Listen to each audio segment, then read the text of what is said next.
États-Unis, un pays de l'Amérique du Nord ayant une superficie de 9 833 520 km², c'est le quatrième plus grand pays du monde après la Russie, le Canada et la Chine. Les États-Unis sont le deuxième consommateur et producteur d'électricité au monde. Les États-Unis représentent donc environ 4,1% de la population mondiale. En 2023, les États-Unis ont produit 4 178 TWh d'électricité, ce qui représente 15% de la production mondiale. On peut donc remarquer que grâce à cela, ils dévancent la Russie, l'Inde et le Japon. Cependant, bien qu'ils ne produisent pas autant que la Chine, les États-Unis bénéficient d'un secteur énergétique puissant, largement mécanisé, performant et technologiquement avancé.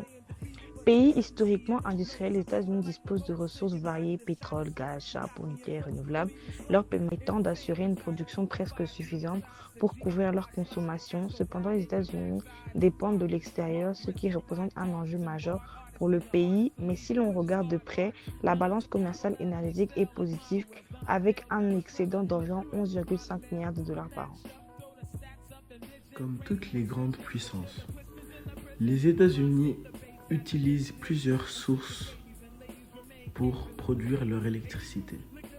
Ils dépendent encore beaucoup des énergies fossiles comme le gaz, le charbon et le pétrole.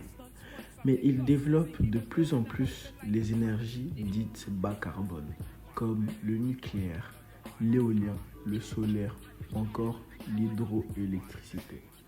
Aujourd'hui, environ 39% de leur électricité vient de ces énergies bas carbone. Ce chiffre est en augmentation par rapport à 2011, où c'était seulement 30%. Le nucléaire représente à lui seul presque 20% de leur production d'électricité. Ensuite, il y a l'éolien qui est devenu leur première source d'énergie renouvelable, puis le solaire et l'hydroélectricité. Mais malgré cette avancée, les États-Unis utilisent encore beaucoup d'énergie fossile. Le gaz naturel, par exemple, représente à lui seul 40% de leur électricité.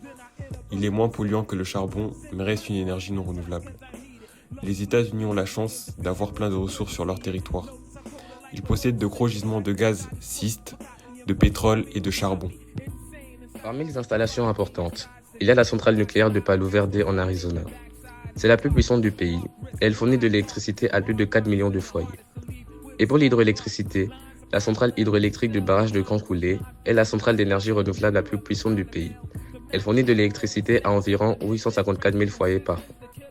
En termes d'énergie fossile, la centrale Robert W. Scherer est la plus puissante du pays et fournit de l'électricité à 2 millions de foyers par an. Au final, les États-Unis restent le deuxième plus grand producteur d'électricité au monde, juste après la Chine. Ils produisent plus de 4000 TWh par an. Même s'ils polluent encore beaucoup, ils essaient de réduire leurs émissions en utilisant plus d'énergie verte. Le retour de Donald Trump à la présidence des États-Unis entraîne une nouvelle politique favorable au retour des énergies fossiles au détriment des énergies renouvelables, malgré les efforts précédemment fournis pour promouvoir ces dernières. Pour commencer, avec les énergies fossiles, en 2024, le charbon ne représentait que 15% de l'énergie électrique en raison de son déclin progressif. Mais avec l'administration actuelle, pro-charbon, la production haussera.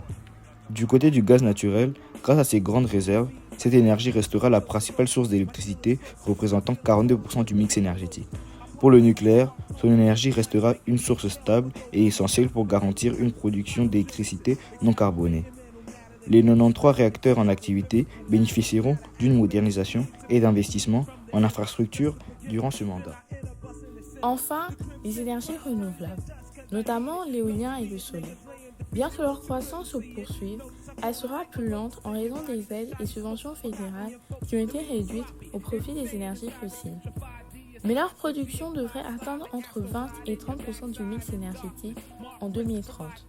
De plus, la politique énergétique des USA varie en fonction d'un État à un autre, c'est-à-dire que c'est politique et fédéral et que sans doute certains pourront atteindre les 50% de bas carbone. Les perspectives du mix énergétique aux USA à long terme sont incertaines parce que l'utilisation des énergies renouvelables ne fait qu'accroître en raison de leur pollution mineure. Mais avec l'actuel mandat du président des USA, nous pensons que le charbon peut encore garder son statut populaire malgré la pollution engendrée et l'emploi créé. D'après les calculs que nous avons trouvés, les énergies renouvelables américaines pourraient fournir près de 45% de leur électricité grâce à leur investissement et aux avancées technologiques. Nous remarquons également que l'utilisation du gaz naturel restera présente mais de manière améliorée pour diminuer son empreinte carbone.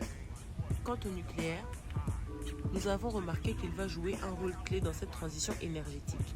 Les projets du gouvernement américain prévoient de tripler leur capacité nucléaire d'ici 2050.